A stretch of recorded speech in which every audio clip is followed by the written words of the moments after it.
This is VOA Africa.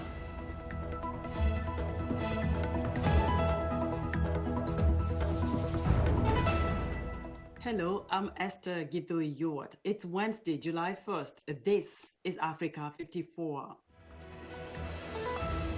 Due to the global outbreak of COVID-19, Voice of America is taking every necessary precaution to safeguard its employees. So our broadcast will look a little different today and in the near future as we, out of an abundance of caution, reduce our staffing at VOA headquarters here in Washington. We're working to help keep you informed about what's going on, and we appreciate you staying with us on Africa 54. A South African biotech firm is seeking to plug a gap in the country's coronavirus testing capacity, which has undermined efforts to respond to the COVID-19 pandemic. Okwi Oko of Reuters reports. It's the African country hit hardest by COVID-19, and a shortfall in testing capacity has further undermined South Africa's response to the pandemic. But in a laboratory in Johannesburg, scientists are packing up test kits in a bid to plug the gap.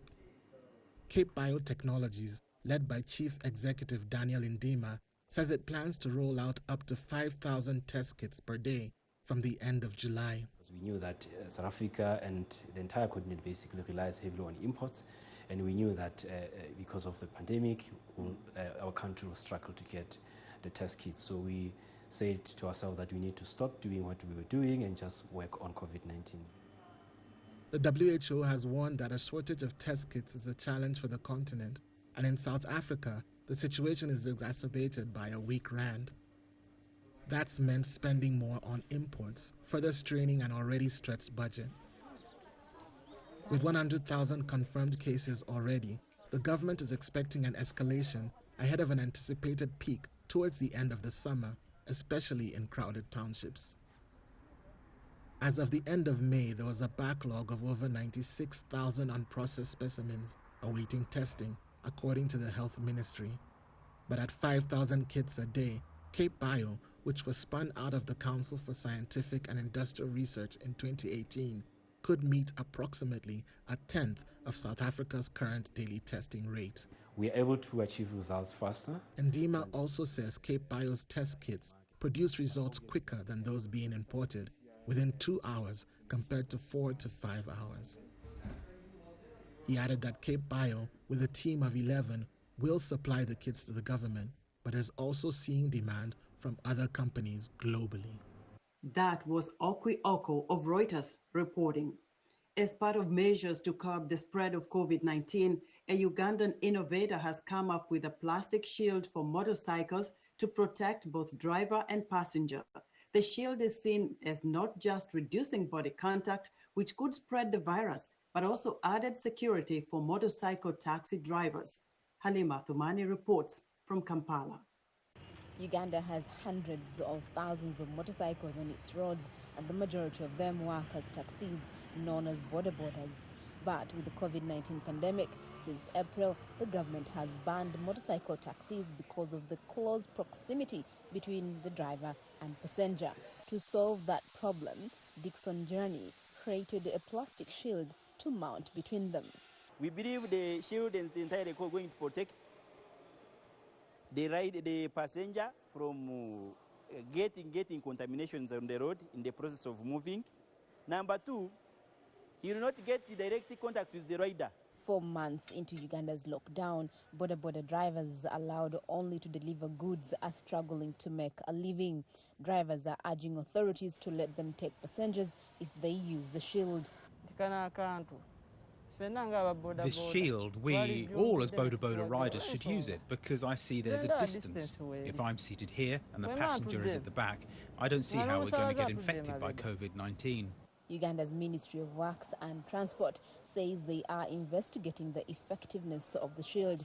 Chief Engineer Tony Kavuma says one concern is that passengers will wrongly believe the shield is all they need for protection. That is the use of the masks and the helmet, a fully covered helmet. Because that one, it shields the rider if in case he or she is infected, they'll be able to contain the droplets. That's number one. Two, it will, in case of a fall, it will also protect the head. It is not clear when Ugandan authorities will allow passengers back onto borders. Meanwhile, Njirani says they are manufacturing more shields in anticipation of high demand. Halima Athmani for VOA News, Kampala. Kenya's tourism industry has taken a huge hit in recent months, with the closing of borders and grounding of many of its planes. Waiting for news of when they can fly again is becoming tough for some. Adam Reed reports. Airplane tour operators in Kenya are frustrated to still have their feet on the ground as they continue to miss out on what should be a busy time. SafariLink Aviation is a bespoke company whose small planes ferry tourists to the most isolated airstrips and lodges in Kenya and northern Tanzania. They usually find the migration of 2 million animals in the region, which started in mid-June, their most lucrative time of year. But they've not been going anywhere since aviation was grounded in March, as Kenya closed its borders and stopped air travel. Alex Avidi is SafariLink's CEO. Typically during this period we carry about, just going to the Mmr, almost 10,000 passengers per month. So as you can see, all our aircraft are all parked, so there's nobody really going to witness this magnificent spectacle. Across Africa, wildlife reserves and parks have closed their gates as tourists have stayed home, hitting the continent's multi-billion-dollar industry hard, leading to job cuts and loss of income to thousands. There is some hope, though, that migration season might not be a bust for everyone. One campsite in the heart of Kenya's capital, Nairobi's National Park, reopened on June 12th, but has done so under strict guidelines. Joseph Lelangaya is the manager of the Nairobi tented camp, managed by safari company Game Watchers. The feeling that today we have opened up, even with the conditions, is great. It is a good feeling for us and both our clients. Yeah. Most of its visitors for the time being are people that live in Nairobi, and they certainly won't have been disappointed by what they've seen so far. That was Adam Reed of Reuters reporting. Something data crunchers have noticed during the coronavirus pandemic, countries with recent outbreaks of measles have fewer deaths and serious illnesses from the coronavirus. Is this a coincidence, or is there something about the measles, mumps, and rubella vaccine that protects against the worst outcomes of the coronavirus? We learn more from VOA's Carol Pearson. Last year, when measles swept through Samoa, health workers went door to door with the measles, mumps, and rubella vaccine. They immunized 90% of the population, both children and adults. Then the coronavirus raced through the world. But oddly, Samoa in the Pacific Ocean has been largely spared. Madagascar, Hong Kong, and South Korea also had recent measles outbreaks, vigorous vaccination campaigns, and lower rates of COVID-19, the disease caused by the new coronavirus. Researchers began to wonder if there was something to this vaccine, which is often called the MMR vaccine.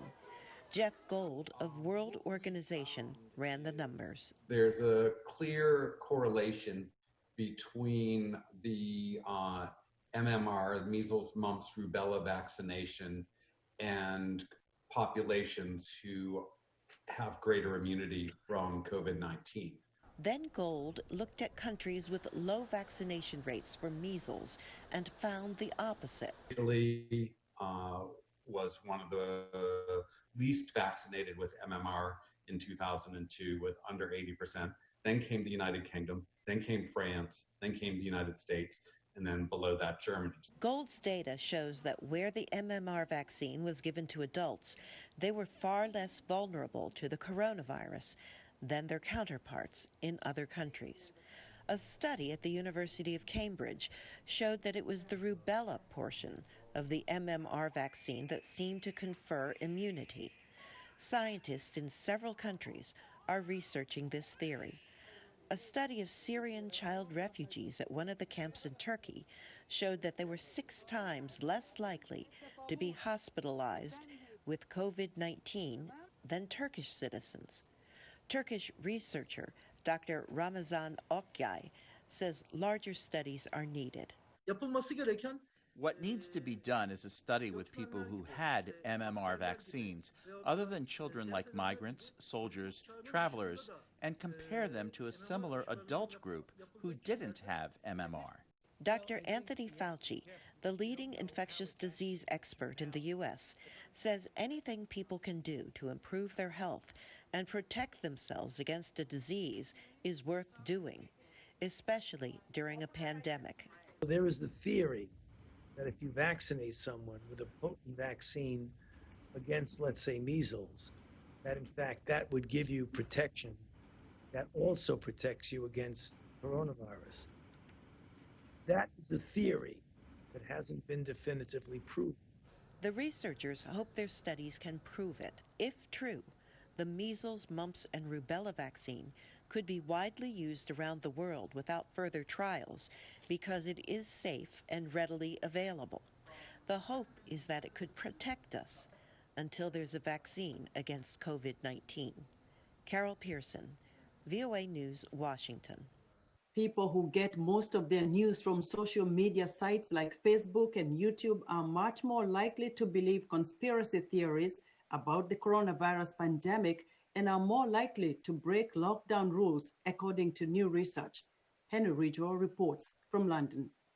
In recent weeks, dozens of 5G mobile telecoms masts have been set on fire across Britain. Police say many of the attacks have been motivated by a false belief that 5G technology is linked to the coronavirus pandemic. Research by King's College London and polling company Ipsos Mori shows a strong correlation between belief in such conspiracy theories and a reliance on social media for news, including Facebook, YouTube, Twitter and WhatsApp, rather than broadcast or print media. Among people who believe the coronavirus does not exist at all, some 56% cited Facebook as their primary source of news. And we found that people who had gone outside or gone to work, despite having what they knew were possible coronavirus symptoms, were much more likely to be getting their information from social media. That presents a health risk that must be addressed, says British lawmaker Damian Collins, who also has concerns over the role social media might play in any vaccination programme. If we get to a position where we've got a vaccine, and for the vaccine to be effective, we need, the vast majority of people to agree to take it. It's important that people have got confidence in that. And if people are spreading conspiracy theories and lies about the vaccine and trying to persuade people not to take it, then there's a serious public health risk to that. Facebook, YouTube and Twitter say they have removed hundreds of thousands of videos and posts relating to COVID-19 misinformation that could lead to imminent harm. But the social media giants are facing a backlash on multiple fronts. More than 150 companies, including Starbucks and Coca-Cola, have stopped buying advertising on Facebook over concerns around misinformation and hate speech. At the same time, US President Donald Trump is seeking to strip social media companies of legal immunity for the content posted by users after Twitter tagged one of his tweets with a fact-check notice. I think this, if Twitter were not honorable, if you're going to have a guy like this be your judge and jury, I think you shut it down as far as I'm concerned, but I'd have to go through a legal process to do that. Social media companies say they have robust systems in place to deal with misinformation, but they remain opaque, says Allington. Those systems have got to be opened up for auditing by democratically accountable bodies. The evidence that social media may be amplifying falsehoods about the coronavirus pandemic will likely increase the pressure on such companies to clamp down harder on misinformation. Henry Ridgwell for VOA News, London. We're excited to hear what you think about Africa 54 and the stories we cover. Join the discussion on Facebook. The address is Africa 54. We're also streaming our broadcast live on Facebook. Please watch and share our show with your friends. Also check out our headlines 24/7 on voaafrica.com. Coming up, a Nigerian entrepreneur seeks to help solve some of Africa's pressing problems through technology. We'll be right back. Hello, I'm Linor Moudou, your VOA health correspondent. During the COVID-19 pandemic, the World Health Organization says there are currently no drugs licensed for the treatment or prevention of COVID-19, and there is no proof that hydroxychloroquine or any other drug can cure or prevent coronavirus. The misuse of hydroxychloroquine can cause serious side effects, illness, and even lead to death. For more information on COVID-19, visit who.int or contact your local or national health authorities.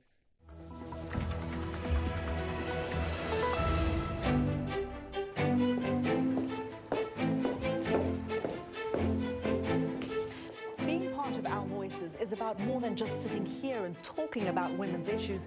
It's about listening to them and bringing their opinions to the table and making sure their voices are heard. Because our lived experiences, our stories, and our voices will help shape the next generation.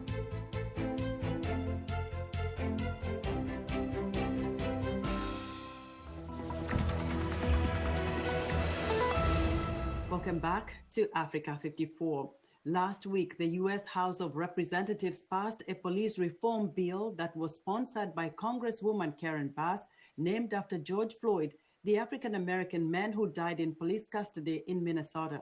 The bill aims to address racial profiling and qualified immunity in place for law enforcement and a ban on chokeholds at a federal level, among other provisions.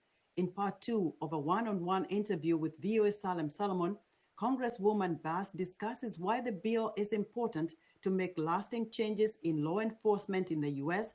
and what kind of impact it could have beyond the U.S. The House passed a police reform bill that you sponsored, named after George Floyd. Why do you think this bill is so important, and do you think it will get support in the U.S. Senate? Well, first of all, I was very happy that the bill wound up being bipartisan. We weren't sure it was going to be, but it was bipartisan. We had 3 Republican votes. We were excited about that. Every Democrat had voted for the bill. And it was a historic piece of legislation because these issues regarding policing and the African-American population, these issues are as old as the institution of policing itself. Policing in the United States began with the enslavement period of the first police officers. Their job was to go find people who they thought had escaped enslavement. And so the idea that it took hundreds of years for the U.S. to come to a reckoning over this issue, I thought in '92 it was going to be resolved because the beating was on videotape. Then cell phone cameras were invented years ago, and there has been murder after murder, beating after beating on camera. But I think that George Floyd's murder was just a bridge too far. And as you know, the protests over the police brutality here in the U.S. and racial injustice in the U.S. have inspired protests around the world, including in Africa. So for our African audience and viewers, what can they take from this movement, particularly in parts of the continent where police brutality and even extrajudicial killings are commonplace? Well, I think that they can take how important it is to have mass movements, because we moved within 30 days to do this piece of legislation. Literally, it was 30 days after the murder of George Floyd. And our legislative body can take 30 years. We can take 30 years or 30 days. But because of the social pressure, we had to move quickly, and that's why we were able to get it done last night. The protesters, we need them to continue protesting. Of course, we want it to be peaceful, but I will tell you that it was their victory last night. Just quickly to reference 1992 beating, is it 1992 was Rodney King. And when the videotape surfaced in 1991, most people felt, well, that was just, everybody saw what happened. He was lucky he wasn't killed. And so I think that we thought the problem was solved then because we had been saying for years what the police were doing and people didn't believe us. And there was no denying George Floyd. Is there anything you think that the U.S. can learn from places like South Africa with apartheid in the past? Right. I do. And I mean, you know, actually the interesting thing is that when the apartheid regime was being set up, they flew over here to the United States and studied Jim Crow. And so they mirrored their system after what we had here. So there is that connection between South Africa and the United States. And I think us looking at truth and reconciliation would be a very good thing. And several members of the Congressional Black Caucus have legislation to call for reconciliation commissions. That was Congresswoman Karen Bass of California speaking to VOA Salem Solomon. News media reports President Donald Trump was briefed on Russian bounties awarded to the Taliban for the death of U.S. troops in Afghanistan continued to roil Washington Tuesday. U.S. lawmakers are pushing for answers after the White House said the president was not aware of that intelligence because it had not been verified. VOA's congressional correspondent Catherine Gibson has more. U.S. troops targeted in Afghanistan by Russia.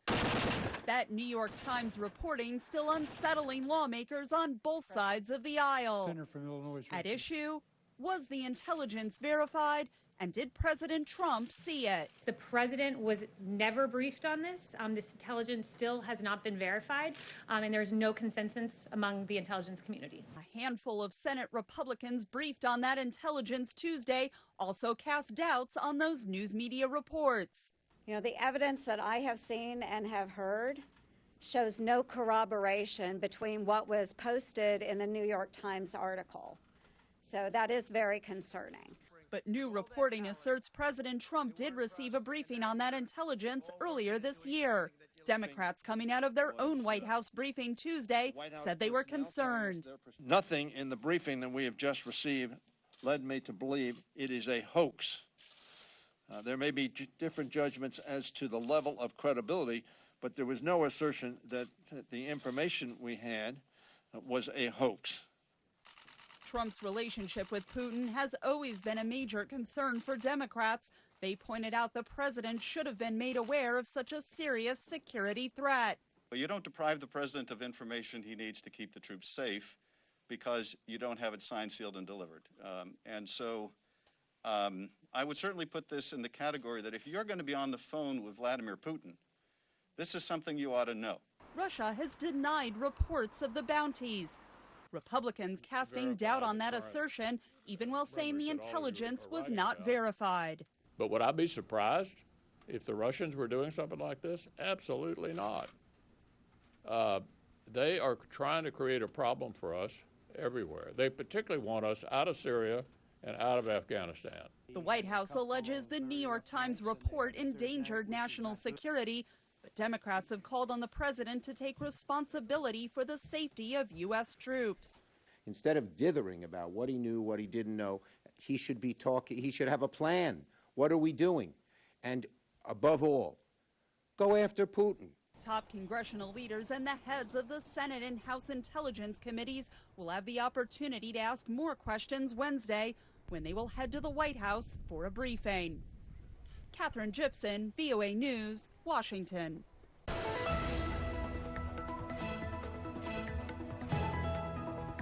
In our tech report, a Nigerian entrepreneur is contributing to a drastic change in Africa's technology landscape.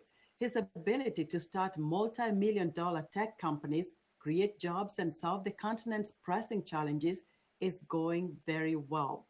Africa 54 technology reporter Paul Ndiho has more. Nigerian technology entrepreneur Iloniwa Aboeche is arguably one of the most recognized names in Africa's tech space. The 29-year-old has already invested in more than 20 technology companies across Nigeria and East Africa. Aboeche is on a mission to fund promising startups through his venture capital firm, Future Africa.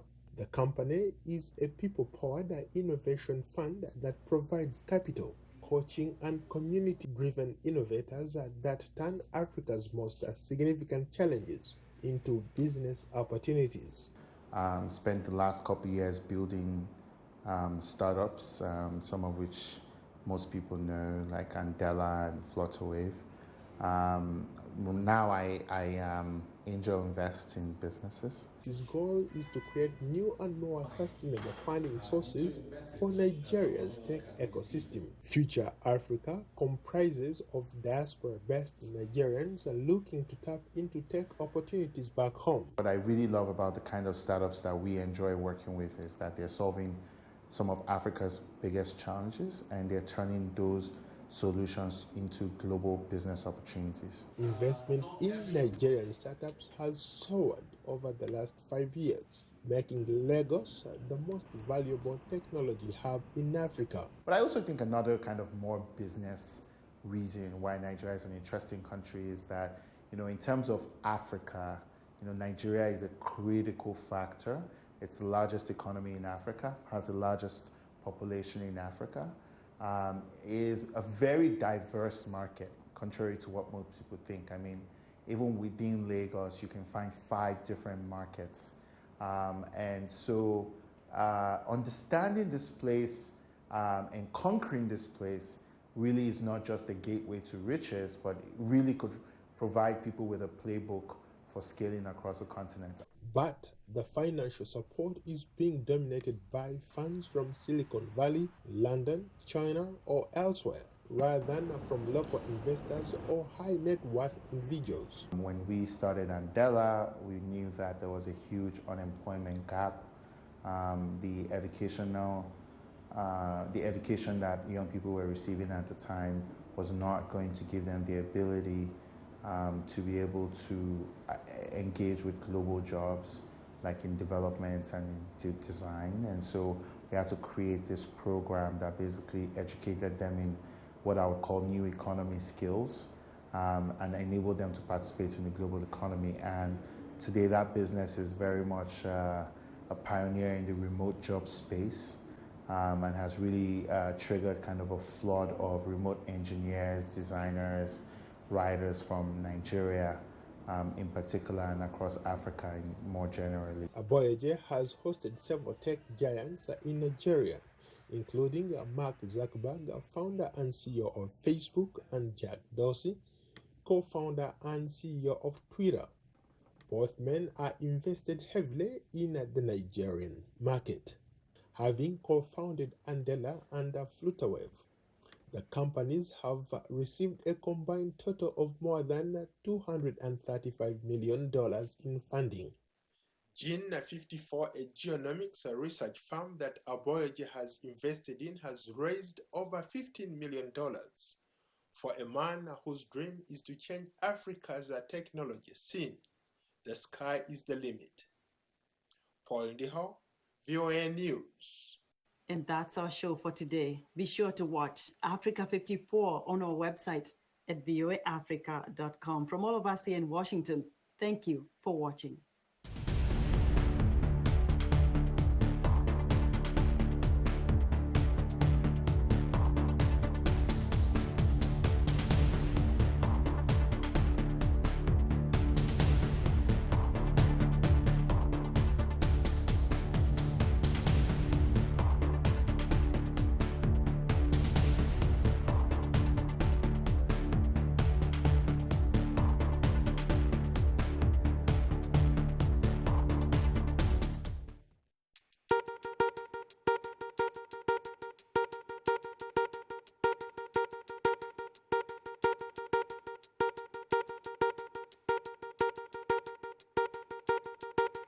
you